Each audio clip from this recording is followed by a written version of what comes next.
Para você que estará acompanhando essa mensagem ou assistindo ela posteriormente no YouTube, nós o saudamos com a paz gloriosa do Senhor Jesus.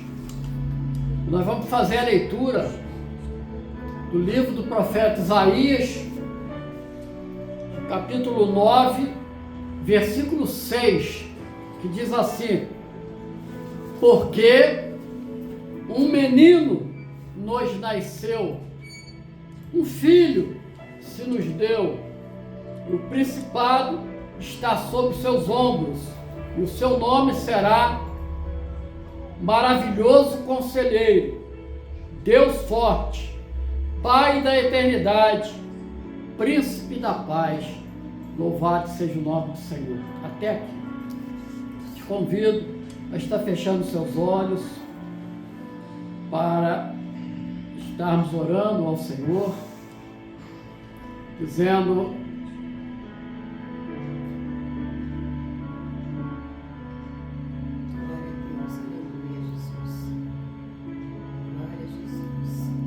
derrama, Senhor, sobre cada um que estará acompanhando essa mensagem, assistindo-a. Derrama, Senhor Deus, do Teu Espírito Santo sobre cada um de nós, para que possamos, Senhor, ter um entendimento da grandiosidade da Tua obra em favor de um homem perdido, de uma mulher perdida, mas que lhe aprove pelo Teu incomensurável e inexplicável amor, resgatar para a Tua eternidade, Senhor. Assim nos abençoa. Que não seja, Senhor Deus, a voz do homem a estar nesta noite fazendo diferença, mas que o Teu Espírito venha falar com profundidade dentro de cada coração, de cada mente, e o Teu nome há de ser glorificado. Nós oramos assim, no nome precioso e poderoso do Senhor Jesus. Amém e amém. Graças a Deus. Louvado seja o nome do Senhor. Então, esse texto bíblico, ele foi objeto de uma profecia de um profeta de Deus chamado Isaías, e essa profecia foi proferida 800 anos antes do Senhor Jesus nascer. Olha como Deus é maravilhoso. O homem, ele tem planos, ele projeta, mas nem sempre as coisas dão certo. Mas Deus, a palavra dele diz: eu velo para que se cumpra a minha palavra. E essa palavra, ela tem sido cumprida desde os primórdios da criação dos tempos. Nada tem falhado. Então esse profeta, ele vai exatamente estar expressando aquilo que o Espírito Santo soprou, e ele começou a dizer. A leitura que nós fizemos foi: um menino nos nasceu, um filho se nos deu. Olha que coisa maravilhosa. Jesus, ele veio para o que eram seus, e os seus o rejeitaram, mas todos aqueles que o aceitaram foram feitos filhos de Deus. Louvado seja o nome do Senhor. E esse menino, ele nasce por algo extraordinário, inexplicável, porque o anjo vem sobre Maria e ela fica grávida e vai gerar esse menino. Mas esse menino não era uma geração qualquer. Não era como nós fomos gerados, através de uma conjunção carnal de pai e mãe. Mas não, ali não houve conjunção carnal. Ali houve o Espírito que veio da eternidade e deposita em Maria o fruto do Espírito Santo. Então, o Senhor Jesus, Ele é o Filho que Deus nos deu. E, meu amado, minha amada, olha que algo maravilhoso. Por que isso aconteceu? Sem mencionar nenhum nome dos que estão aqui, nem de que estarão ouvindo essa mensagem. Mas por que isto aconteceu? Por uma explicação que a própria palavra traz para você, e não o pastor Carlos. E a palavra lá em João, capítulo 3, versículo 16, vai dizer: porque Deus amou o mundo de tal maneira que deu o seu único filho, ou seja, unigênito, para que todo aquele que nele crê não pereça, mas tenha a vida eterna. Aleluia! Glória a Deus! Porque unigênito? Porque, como explicado anteriormente, Jesus é o único daquela espécie. Todas as demais criaturas foram geradas da forma que nós fomos gerados. Por isso que ele é unigênito, único da sua espécie. Mas por que isso? Porque Deus amou o mundo. Por que tal maneira? Porque nenhum de nós merecíamos o Senhor Jesus. Nenhum de nós. Nós éramos pecadores, errantes, não queríamos nada com o Senhor. A única coisa que nós queríamos era saborear aquilo que o mundo nos ofertava e às vezes até nos tirava. Mas quis o Senhor, porque a palavra, o apóstolo João vai escrever lá em 1 João, dizendo assim: Ele nos amou primeiro, antes mesmo que nós o amássemos. Todos vocês que estão aqui, todos nós, todos vocês que hão de ouvir essa breve mensagem, vai entender que Deus amou você. Mas por quê? Qual é a diferença, pastor Carlos? A diferença é que há algo extraordinário, porque o amor conhecido no mundo é o da reciprocidade. Eu só amo quem me ama.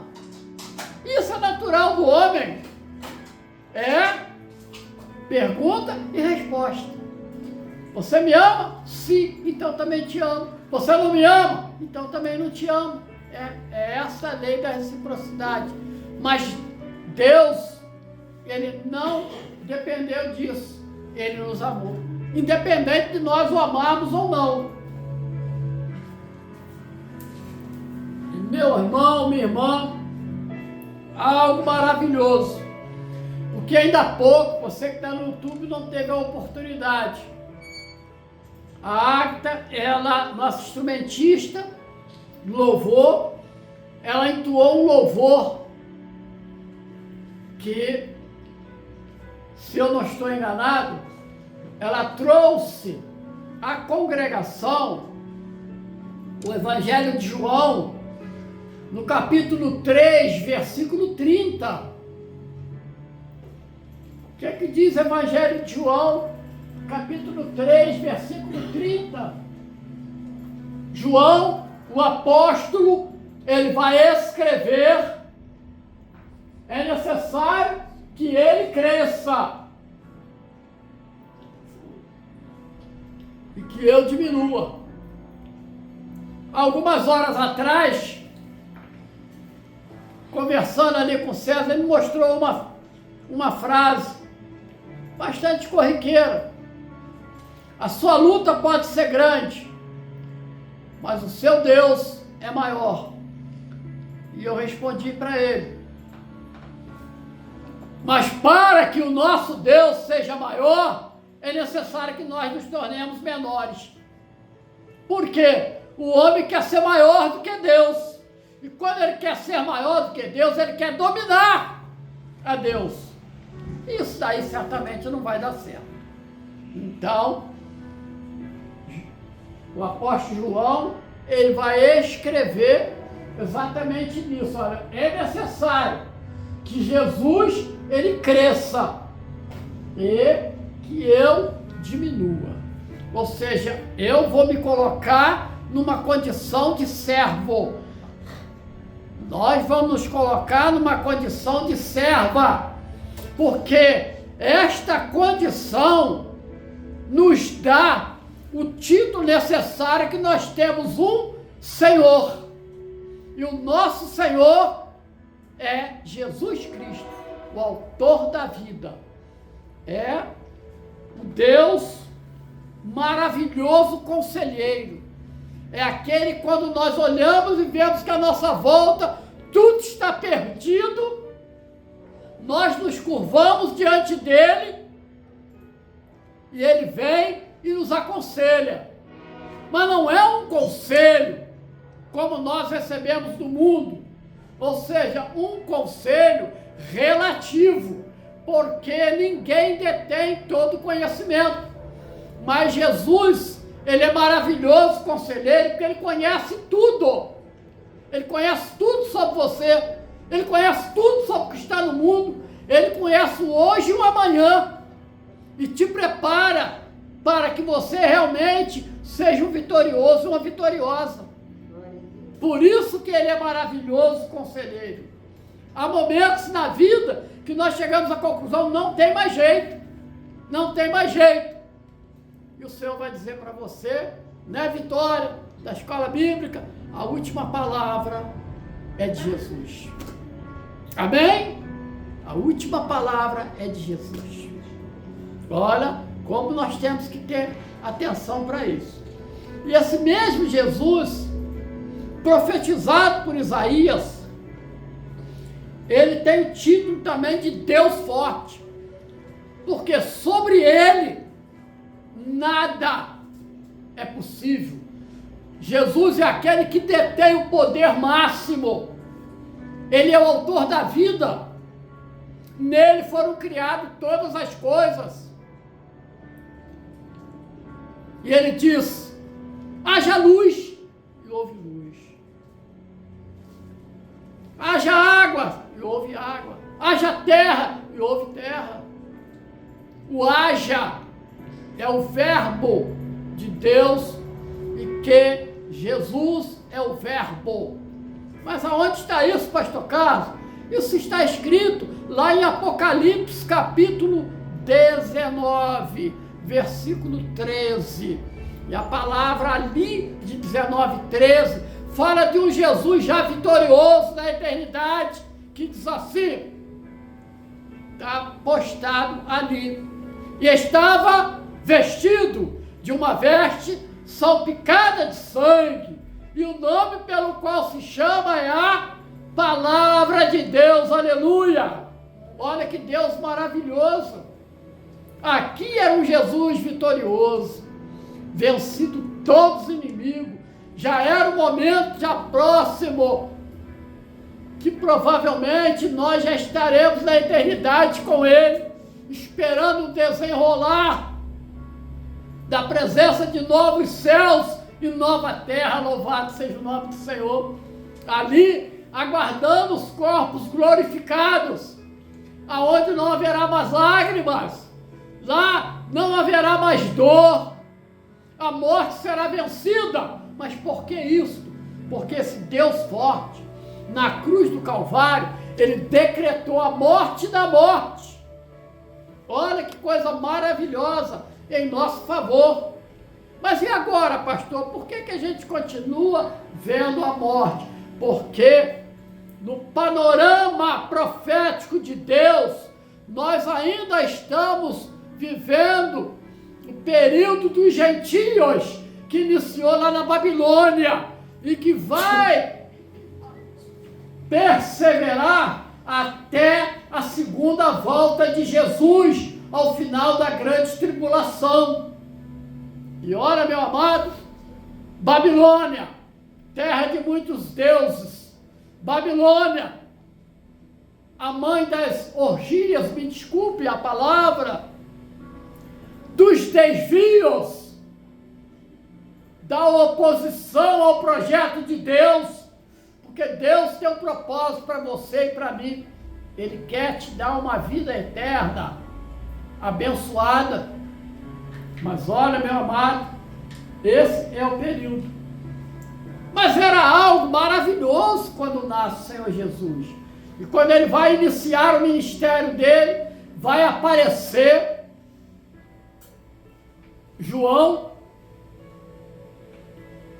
que é o mesmo ali que expressou que ele cresça e que eu diminua, e que foi escrito pelo apóstolo João, essa passagem. Ele vai, Mateus 11:3, ele vai mandar, ele está preso, João Batista está preso, ele ali vai perder a cabeça, mas ele vai mandar fazer uma pergunta para o Senhor Jesus: és tu aquele que devia vir, ou nós vamos esperar outro? Não é isso que está escrito ali? És tu aquele que havia de vir, ou nós esperamos outro? Meus amados,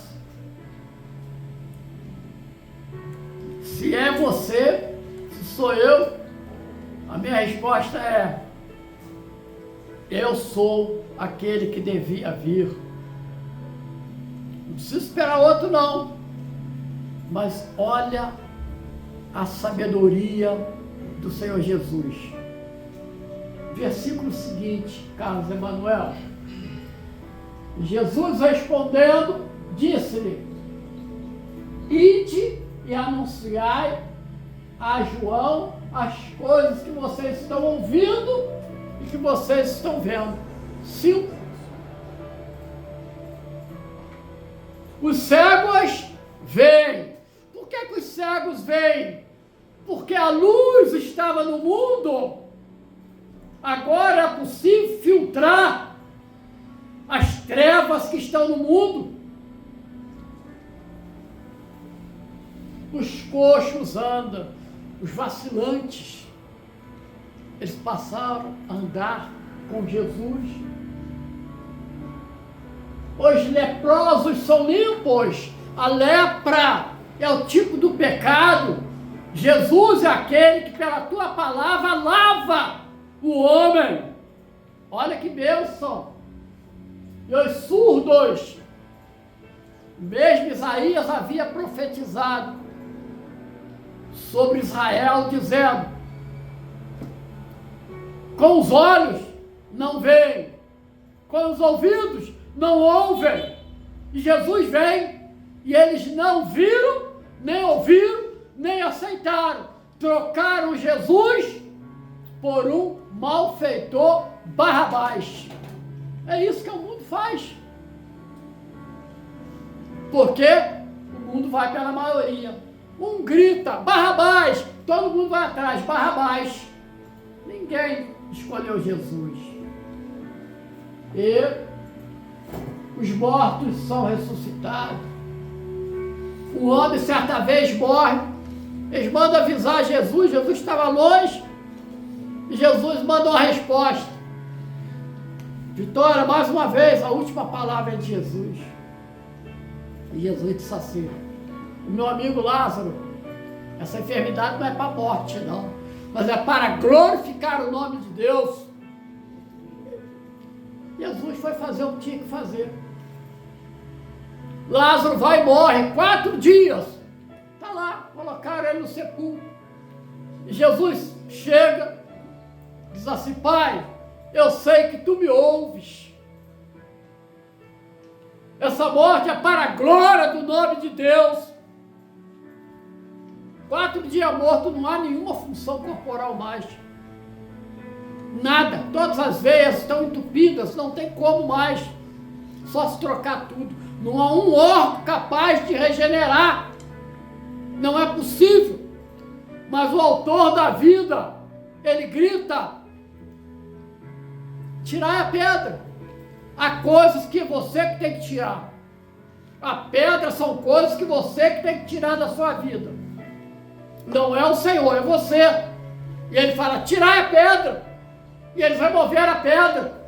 E aí ele entrou: pai, eu sei que tudo tu me ouves. Lázaro, sai para fora.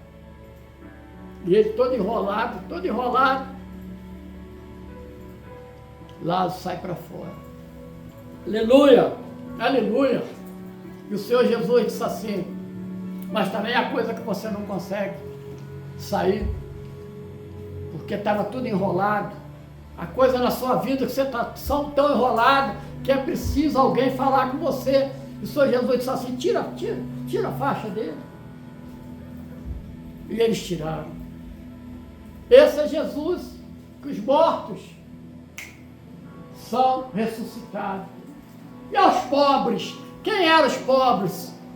Todos nós, que não tínhamos herança eterna. E agora em Jesus nós temos herança. Portanto, nós temos ruas de ouro, rios de cristal. Lá não haverá mais noite, porque nós estaremos sobre o Deus que é pura luz. Louvado seja o nome do Senhor. Pois bem, meus irmãos, esse mesmo Jesus profetizado por Isaías, ele é o Pai da eternidade. Ele é Pai da eternidade, porque nele repousa toda a eternidade. Ele é o Alfa e o Ômega. Ele é o princípio, ele é o fim. Ele é existente desde antes de todas as coisas. Na nossa compreensão, isso parece algo incompreensível. Mas, pastora Maria, como eu vou compreender isso? Quando eu me coloco numa posição de transcendência, sabendo que para Deus todas as coisas são possíveis e nada é impossível. Louvado seja o nome do Senhor. Amém? E Deus nos fez isso, exatamente isso, irmão. O que você está fazendo é melhor ser em 2 do que 1. Porque às vezes um não consegue se vestir. Então tem que ajudar. Ajuda. É isso. A bênção é essa. Por isso que nós não podemos ser um. Porque quando um cai, o outro vai e levanta. Vamos lá. Vamos caminhar. Vamos continuar. É dessa forma. Louvado seja o nome do Senhor. Então, também príncipe da paz. Olha só que coisa maravilhosa. Deixa eu falar uma explicação rápida, porque nós vamos sentar à mesa com o Senhor daqui a pouquinho. Uma explicação rápida. Por que ele é príncipe da paz? Porque o homem, quando ele peca, ali aonde foi? No Éden, no jardim do Éden, ele peca. A partir dali ele se tornou inimigo de Deus. E assim toda a humanidade, a partir dali, se tornou inimiga de Deus. Por isso que nós sempre explicamos aqui. Nós somos criaturas e não filhos de Deus. Nós nos tornamos filhos de Deus quando nós entramos para a família de Jesus, que é o nosso primogênito. A partir dali é que nós passamos a sermos filhos de Deus. Louvado seja o nome do Senhor. Então, meus amados, minhas amadas, ele é o príncipe da paz, porque com o seu sangue derramado ali na cruz do Calvário, ele paga o preço dos nossos pecados. E ele diz assim: está consumado. Nada pode tomar a sua bênção. Não depende de você ser salvo. Jesus já fez tudo para que você recebesse essa bênção. Então, ele reconcilia o homem, com Deus.